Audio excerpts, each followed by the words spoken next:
سے قبل 1000 BC میں یہ تعمیر ہوا ہے ہیکل جس کو کہتے تھے وہ،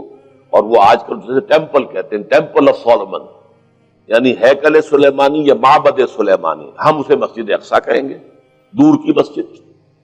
اس کے بعد وہ یہ ہے کہ تقریباً 600 قبل مسیح میں 587 ایگزیکٹلی اس میں اس کو گرا دیا گیا نیبوکڈنیزر نے۔ پھر یہ کہ تقریباً 200 برس کے بعد دوبارہ بنائی گئی اسی جگہ پر، پھر اسے 70 عیسوی میں پھر گرا دیا گیا، وہ آج تک گری پڑی ہے۔ تو جب حضور صلی اللہ علیہ وسلم کو معراج ہوا ہے تو وہاں کوئی عمارت نہیں تھی، البتہ یہ کہ معلوم ہوتا ہے کہ ایک گرجا وہاں پر بنا دیا گیا تھا، اس لیے کہ یہ جب ہیڈریان نے اس کو آباد کیا دوبارہ سن 70 میں تو تباہ و برباد کر دیا تھا ٹائٹس رومی نے سن 70 عیسوی میں، حضرت عیسیٰ علیہ السلام کے رفع سماوی کے 40 برس کے بعد تو اسے گرا دیا اور پورا شہر ویران کر دیا۔ لیکن پھر 60-70 برس کے بعد وہ ایمپرر تھا ہیڈریان رومن ایمپرر، اس نے دوبارہ آباد کیا، اور دوبارہ آباد کیا تو اس کا نام ایلیا رکھا، اب یروشلم نہیں رہا۔ اور پھر یہ کہ جب سن 300 عیسوی میں جو ایمپرر کانسٹنٹائن تھا قسطنطین، وہ جب عیسائی ہو گیا تو اب یہ پوری مملکت عیسائی ہو گئی، تو پھر وہاں ایک گرجا تعمیر کر دیا گیا۔ اس گرجا میں حضرت عمر گئے تھے، جب انہوں نے ہینڈ اوور کیا ہے حضرت عمر کو وہاں کے عیسائیوں نے، تو جب حضرت عمر اس گرجا کے اندر ہی ابھی تھے، دیکھ رہے تھے جگہ، تو نماز ظہر کا وقت ہو گیا، تو حضرت عمر نے فرمایا کہ میرا نماز کا وقت ہے، تو انہوں نے کہا وہاں کے عیسائیوں نے کہ آپ یہی پڑھ لیجیے، تو فرمایا نہیں، اگر میں یہاں پڑھوں گا تو اسے پھر مسلمان مسجد بنا لیں گے۔ تو باپ باہر گئے اور اس قبۃ الصخرہ کے اوپر جا کے نماز پڑھی آپ نے۔ یہ جو اس وقت جو دوم نظر آتا ہے یہ ہے وہ چٹان، اور یہ بڑی اس کے اوپر گردہ وردہ پڑا ہوا تھا، کچرا وچرا تھا، اسے صاف کیا اور اس پر آپ نے نماز پڑھی، اس لیے کہ یہیں سے اصل میں معراج ہوا تھا حضور صلی اللہ علیہ وسلم کو۔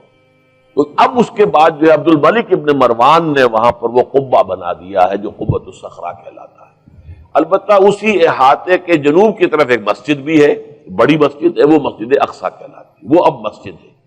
یہ قبہ جو ہے بنیادی طور پر مسجد نہیں ہے، یہ تو یوں سمجھیے کہ جیسے کوئی ہمارے ہاں مقبرہ ہوتا ہے، درمیان میں قبر ہے، اس کے اوپر بڑا سا گنبد بنا دیا ہے، چاروں طرف جو ہے زائرین کے لیے جگہ ہے، ایسے ہی یہ وہ چٹان ہے۔ کہتے ہیں یہ چٹان جنت سے آئی تھی، جیسے کہ حجر اسود جو ہے جس کے بارے میں روایت ہے کہ جنت سے آیا ہوا ہے پتھر، اس طرح یہ چٹان بھی جنت کی ہے۔ بہرحال یہ بہت بڑی ایک چٹان تھی، بڑا پہاڑ کی مانند تھا یہ، جس کے اوپر کے پھر ہیکل بنایا تھا حضرت سلیمان نے۔ اب ہوتے ہوتے وہ چھوٹا رہ گیا ہے، جیسے کہ اب کوہ صفا کوہ مروہ کیا رہ گئے، کچھ بھی نہیں ہے، ان کا نشان ہے صرف کہ ہاں یہاں کبھی ایک پہاڑی ہوتی ہوگی جس کے کچھ پتھر جو ہیں وہ نظر آ رہے ہیں۔ اسی طرح سے وہ ایک چٹان ہے، اگرچہ بہت بڑی ہے کوہ صفا اور مروہ کے مقابلے میں، تو اس کے گرد ایک پلیٹ فارم سا بنا دیا گیا ہے اور اس کے اوپر یہ قبہ ہے۔ تو یہ ہے اصل میں جو کہ حرم شریف کہلاتا ہے اس وقت، اور سارا جھگڑا جو ہے یہود کا اور مسلمانوں کا وہ اس پر ہے۔ ورنہ یہودی براک جو ہے، جو یہودی وزیر اعظم ہے اس وقت، اس نے یہ آفر تو کر لی تھی کہ ٹھیک ہے مسجد اقصی موجود رہے اور اس کے اوپر جو ہے کنٹرول بھی فلسطینی مسلمانوں کا رہے، لیکن یہ قبۃ الصخرہ پر نہیں ہے، اس لیے کہ یہ ہے وہ جگہ جہاں انہیں اس کو گرا کر اور اپنا تھرڈ ٹیمپل تعمیر کرنا ہے۔ یہ انہوں نے اپنے یہودی جو مذہبی عناصر ہیں انہیں رشوت دے رکھی ہے کہ باقی ہر معاملے میں تم ہمیں اجازت دے دو کہ ہم نے سینائی واپس کر دیا، ٹھیک ہے، گولان ہائٹس بھی واپس کر دیں گے شام کو، اور اسی طریقے سے ویسٹ بینک وغیرہ پر ہم ایک فلسطینی ریاست بنا رہے ہیں، تم اس کی اجازت ہمیں دے دو،